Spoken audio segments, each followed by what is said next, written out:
Imagine this. You are deep in conversation with a friend, reminiscing about a movie you both adore, a classic from your teenage years.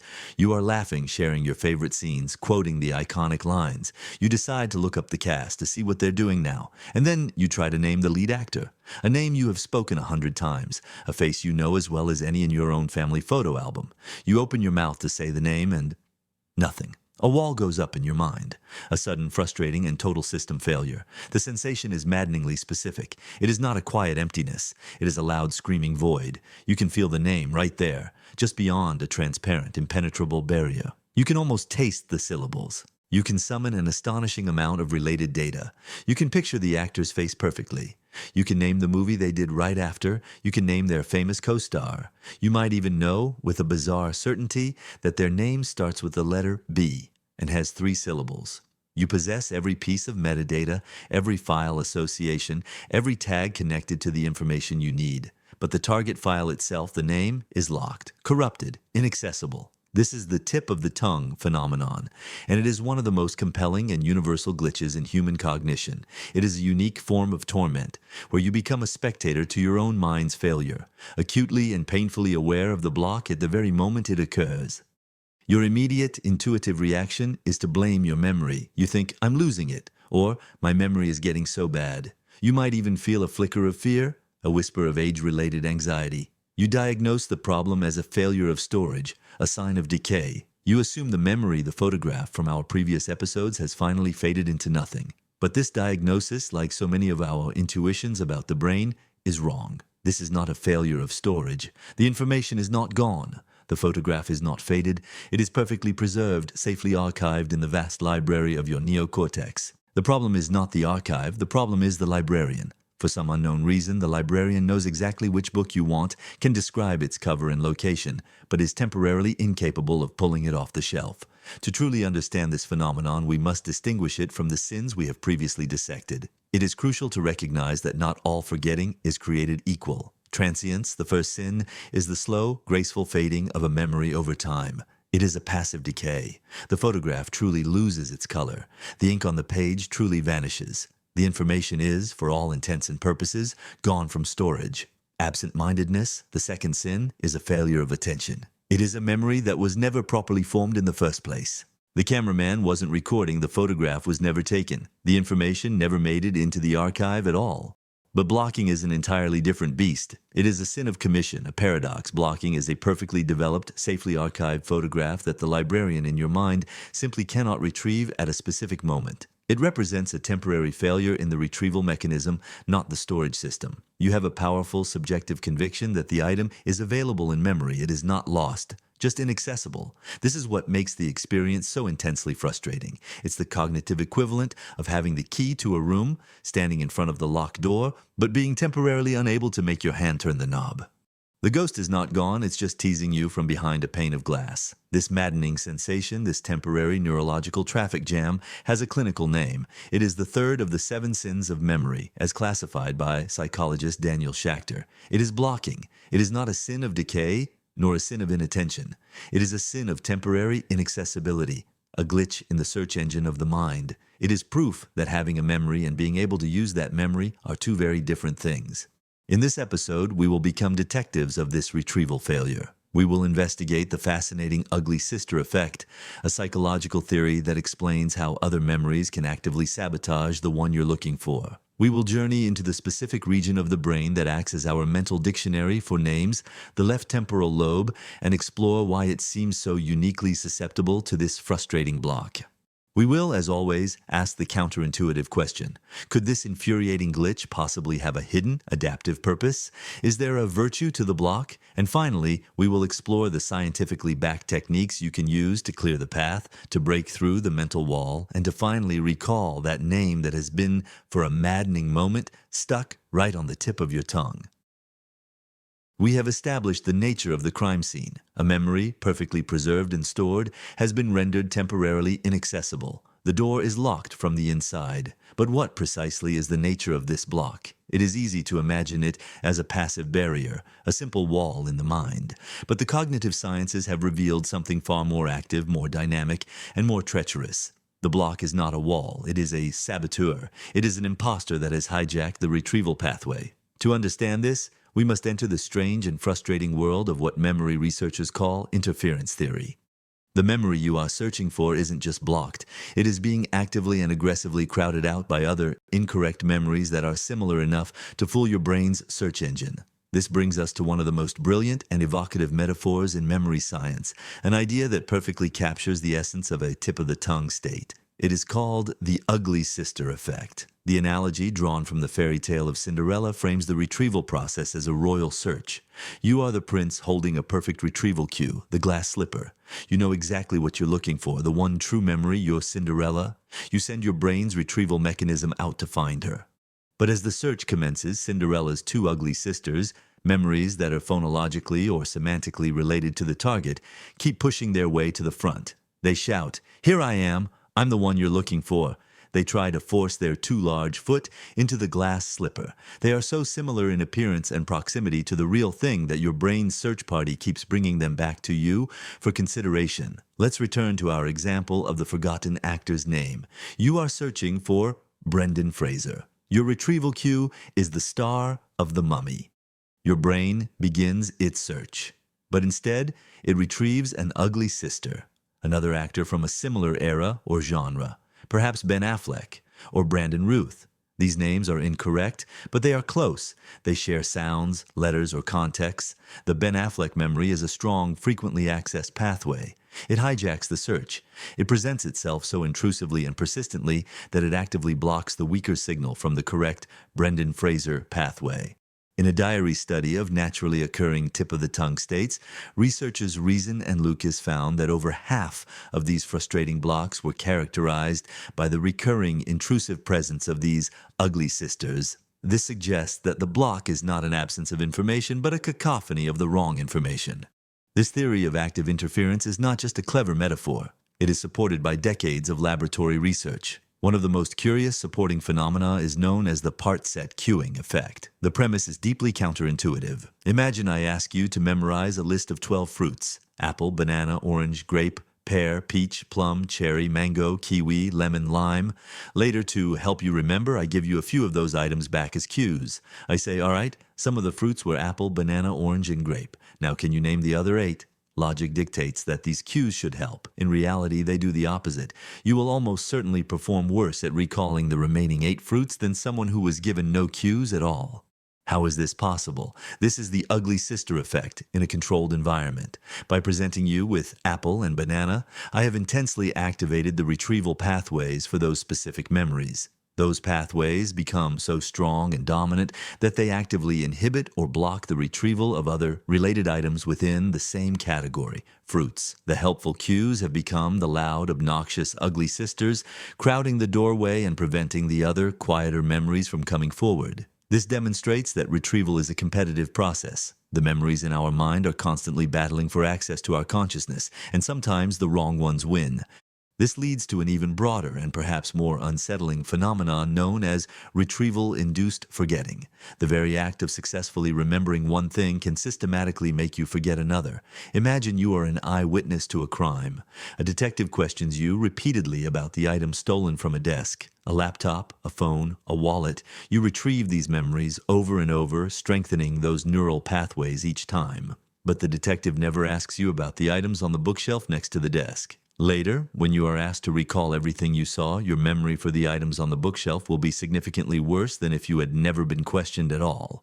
The intense and repeated retrieval of the desk items has actively inhibited and suppressed your ability to access the related but non-retrieved bookshelf items.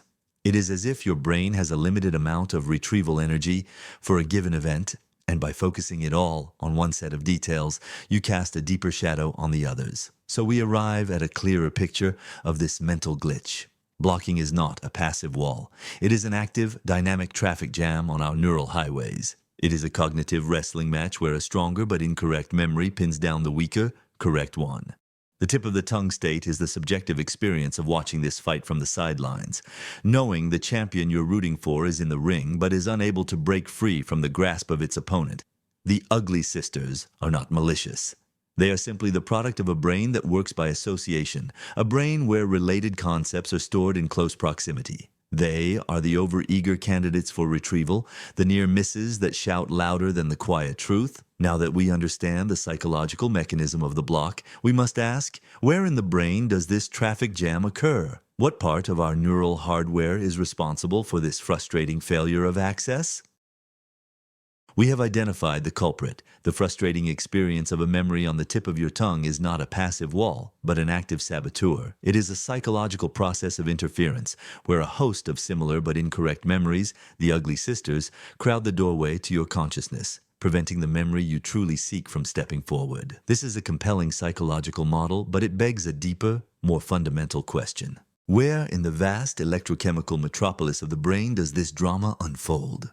Where is the neurological crime scene? To find it, science has journeyed into the minds of those whose memory systems are broken and peered into the brains of healthy individuals using the modern marvel of neuroimaging. The evidence they have found points not to a system-wide failure, but to a temporary traffic jam in a very specific, highly specialized, and surprisingly vulnerable neural neighborhood. Our investigation begins with patients suffering from a condition known as anomia, the clinical inability to retrieve the names of objects, concepts, or people. Studies of these patients, often with damage from an injury, reveal a fascinating pattern. Some patients exhibit selective deficits. They might be able to name common objects like a hammer or a chair, but are completely unable to retrieve proper names of people. Still others show even more specific deficits, able to name places but not people, or vice versa. This suggests that our brain is not one giant dictionary. Instead, it is more like a grand library with highly specialized departments. There is a section for tools, another for animals, and crucially, a very specific section just for proper names. Neuropsychological studies have pinpointed the location of this proper name department with remarkable precision. Evidence from patients with these specific naming deficits consistently points to damage in the most anterior regions of the left temporal lobe, an area known as the temporal pole. Think of this small region as the brain's highly specialized Rolodex or index card catalog for people. When this specific catalog is damaged, the brain's librarian can still wander through the rest of the library and find books on any other topic. But the specific drawer containing the card for Daniel Schacter or Brendan Fraser is inaccessible. The rest of the memory system is intact, but the index for people is broken. This provides powerful evidence that the retrieval of proper names is a highly localized and specialized brain function. What about in a healthy, undamaged brain? Modern neuroimaging allows us to watch this process in real time. A landmark PET scan study by Damasio and his colleagues in 1996 confirmed what the patient studies suggested. When they asked healthy participants to name pictures of different things, their brains lit up in very specific ways. When naming famous people, a distinct area in the left temporal pole showed a surge of activity, but when naming animals or tools, different regions located further back in the temporal lobe became active instead. This was a stunning confirmation. Our brain really does have different dictionaries for different categories of words, stored in slightly different neural real estate. The dictionary for people's names is in a very specific, dedicated spot. Now we can synthesize this evidence into a coherent neurological theory of blocking. The tip of the tongue state, especially the infuriating inability to retrieve a proper name, can be understood as a temporary glitch or traffic jam in this highly specialized left temporal pole. The retrieval cue you use, the actor from that movie, activates a network of related information. The ugly sisters, the incorrect but similar names, are like cars that rush onto the neural highway, creating a bottleneck right at the exit ramp for the temporal pole. The brain tries to access the correct name, but the pathway is clogged by the interference from these other closely related memory traces. It's a momentary retrieval failure in a system that is, for a fleeting moment, overwhelmed by its own network of associations. This brings us to a common and often anxiety-inducing experience, the feeling that these blocks happen more frequently as we age. This is not just a feeling, it is a well-documented phenomenon. Studies have consistently shown that the incidence of tip-of-the-tongue states increases with age, and this increase is particularly pronounced when people attempt to retrieve proper names. Why should this be? Using our library metaphor, an older brain is a much larger, more magnificent, and more densely packed library. It contains a lifetime's worth of books, memories, and associations. When the librarian goes to find a specific, less frequently accessed book, like the name of an actor you haven't thought about in years, the sheer number of other similar books on the shelves increases the chance of interference. The number of potential ugly sisters is vastly larger. The search becomes more complex, and the probability of a temporary retrieval block goes up. It is not necessarily a sign that the library is falling apart, but rather a testament to its incredible size and richness. At the time Daniel Schacter wrote his foundational paper, he noted that no neuroimaging studies had yet been conducted to watch the brain during an active tip-of-the-tongue state. That was the next frontier, to capture the live image of this neurological traffic jam as it happens. Since then, research has begun to do just that, often implicating a complex interplay between these temporal lobe regions and the prefrontal cortex, which is involved in resolving cognitive conflict. We now have a location for the crime scene. A temporary gridlock in the brain's specialized dictionary, a traffic jam caused by the interference of well-meaning but ultimately incorrect memories. The block is real, it is physical, and it is a fascinating window into the competitive, chaotic, and brilliant process of memory retrieval. Now that we understand the anatomy of the block, we must turn to the classic FML question. Is there a hidden virtue in this frustrating flaw? We have now established a clear diagnosis for the third sin of memory. Blocking, the frustrating state of a memory on the tip of your tongue, is a temporary retrieval failure. It is a neurological traffic jam, often caused by the active interference of similar but incorrect memories, the ugly sisters that crowd the pathways of our minds. It is by all accounts an error, a glitch, a moment where the magnificent machinery of our brain fails to perform a basic function. The experience is universally negative, a source of frustration, embarrassment, and sometimes a flicker of anxiety about our own cognitive decline. It is, on the surface, a clear flaw in our design. But in this lab, we are not content with surface-level diagnoses. We must ask the more difficult, more counterintuitive question. What if this glitch is not a flaw? What if the brain's capacity to block information, as infuriating as it may be, is a necessary byproduct of an even more critical and ultimately adaptive feature of a high-functioning mind? Is it possible that there is a hidden virtue in the block? To answer this, we must engage in a thought experiment. We must imagine the alternative. We must imagine a mind cursed with the inability to block. A mind without inhibition.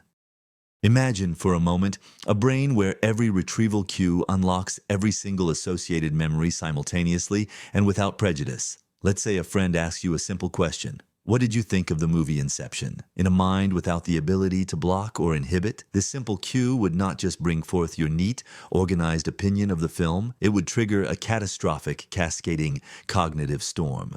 The name Leonardo DiCaprio would instantly trigger every other movie he's been in, your feelings about Titanic, and the memory of a poster you saw last week. The concept dreams would trigger memories of what you dreamt last night, your philosophical musings on the nature of reality and the scientific definition of REM sleep. The name Christopher Nolan would activate your memories of the Batman trilogy, your opinion on film grain, and your frustration with his sound mixing. All of this information, thousands of disparate data points, would spring to your consciousness at the exact same moment, with equal intensity, all clamoring for your attention. The result would not be a superpower of total recall. It would be debilitating cognitive chaos. Your consciousness would become a room where every single person is shouting at you at once. How could you form a coherent sentence? How could you follow a linear train of thought? You couldn't. A mind without the ability to block would be a mind perpetually overwhelmed, incapable of focus, trapped in a paralyzing everything all at once present.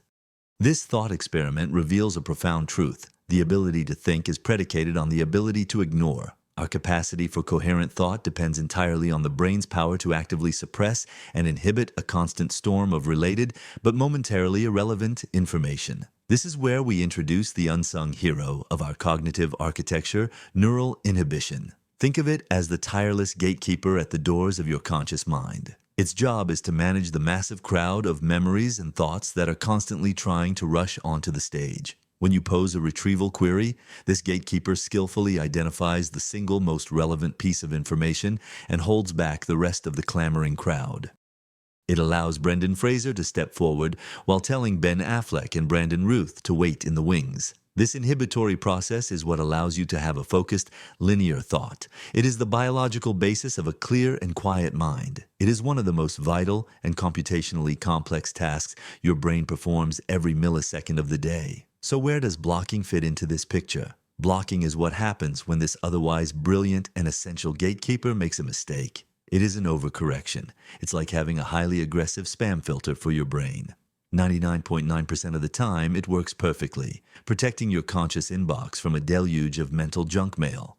It filters out the distracting, irrelevant associations, allowing you to focus on the important message. But every now and then, the filter gets it wrong. In its zeal to protect you from the ugly sister memory, which shares many features with the correct memory, it accidentally flags the correct memory as spam as well. It throws Cinderella into the junk folder along with her siblings. The tip of the tongue state is the frustrating feeling of knowing the important email is in your junk folder, but you can't get past the filter's aggressive protocol to access it. The block, then, is not the system failing. It is, in a paradoxical sense, the system working too well. It is an unfortunate side effect, a byproduct of a necessarily aggressive and powerful filtering mechanism that is crucial for our cognitive survival. Thus, we arrive at a new, more nuanced diagnosis of our third sin. Blocking is not evidence of a faulty or decaying memory system. Instead, its very existence is proof of a highly sophisticated and powerful inhibitory network constantly at work within our brains. The frustration of the occasional block is the small price we pay for the immense gift of cognitive focus. It is the cost of being able to think one thought at a time, to follow a conversation, and to not be perpetually drowned in the near infinite sea of associations that our own magnificent minds contain. It is perhaps the most adaptive sin of them all. So you are standing before a locked door in your mind. The answer is right there, tantalizingly close, yet completely out of reach. It is one of the most maddening experiences our consciousness can produce, a momentary betrayal by the very system designed to serve us. We have dissected the anatomy of this failure, unmasking the ugly sisters of interference and identifying the neurological traffic jam in the temporal lobe. The question that remains is the most practical one. What can be done? When faced with this internal traitor, how do you fight back? How do you pick the lock on a door that you yourself have sealed shut? Fortunately, understanding the mechanism of the block gives us the blueprint for its disassembly. This is the art of mental locksmithing, a set of strategies designed not to break down the door with brute force, but to gently persuade the lock to open. The first and most profoundly counterintuitive of these strategies is the power of surrender. Your immediate instinct when a memory is blocked is to concentrate harder, to apply more mental pressure. This is like pushing with all your might against a door that is designed to open inwards. You are only making it harder to open. Remember, the block is often caused by the active interference of a stronger, incorrect memory, the ugly sister. When you try to force the retrieval, you are pouring your cognitive energy into that wrong pathway, making the ugly sister shout even louder and further inhibiting the correct, quieter memory of Cinderella. The most effective strategy, therefore, is to stop trying, disengage from the struggle completely, change the subject, turn your attention to a different task, or physically get up and make a cup of coffee. This deliberate act of surrender allows the heightened state of neural competition to cool down. It gives the overactivated ugly sister pathway a chance to quiet down, to wander off from the doorway of your consciousness. By removing the pressure and the interference, you allow the brain's retrieval system to reset. This is why the correct answer so often ambushes you minutes or even hours later when you are least expecting it. That sudden aha moment is not magic. It is the sound of the correct pathway finally finding its voice now that the louder incorrect one has been silenced by your strategic surrender. The second antidote is a more active approach, one we can call the flank attack. If a direct frontal assault on a fortress fails, a good general attacks from the side. The same is true for a blocked memory. If your direct cue is not working, it is likely because that cue has become too strongly associated with the ugly sister, causing the interference. The solution is to abandon that line of attack and approach the neural network from a completely different direction. Activate a different, nearby node in the web of memory, and you might just unlock the target from a side entrance. Let's return to our classic example. You cannot remember the actor's name. Instead of repeating, "Who was in that movie?" over and over, try a flank attack. Ask your brain a different question connected to the same network. Who was the director of that film? Or what was the name of the main character they played? Or what other movies was the co-star in around that time? By successfully retrieving a different related piece of information, you send a fresh wave of activation through the network along a different set of pathways. This new signal can often be enough to circumvent the neurological traffic jam and illuminate the target memory you were originally seeking. Don't keep hammering on the locked front door. Test the side windows. A third, more specific technique is the phonological search. The tip of the tongue state is fascinating because while the word itself is blocked, we often have access to its metadata, its ghost. We might feel with a strange certainty that the name starts with a B or has 3 syllables. The alphabet search is a way to leverage this partial information by systematically going through the alphabet. You are providing your brain with a series of potential phonological cues. You are running a systematic search for a sound that matches the faint echo of the word you can almost hear. While it feels like a simple trick, it is a logical process of elimination, a brute force search for a password when you already know the first character. We conclude our third investigation here. The sin of blocking, while intensely frustrating, is ultimately not a sign of a decaying or broken mind. It is a window into the dynamic, competitive, and deeply associative nature of our memory. It is the strange, momentary evidence of a brain so powerful and so interconnected that its thoughts sometimes get in their own way. The glitch, the temporary failure, is a humbling reminder that our access to our own history is never guaranteed. It is a privilege, one that depends on a delicate and complex neurological dance. Thank you for joining us in the lab for this exploration of the mind's temporary glitches. This experience is universal, so we have an interactive question for you. What is the most frustrating word or name you've ever had on the tip of your tongue? Share your story in the comments below. Subscribe for more deep dives into the strange and intricate machinery of what makes us human. Until next time, stay curious.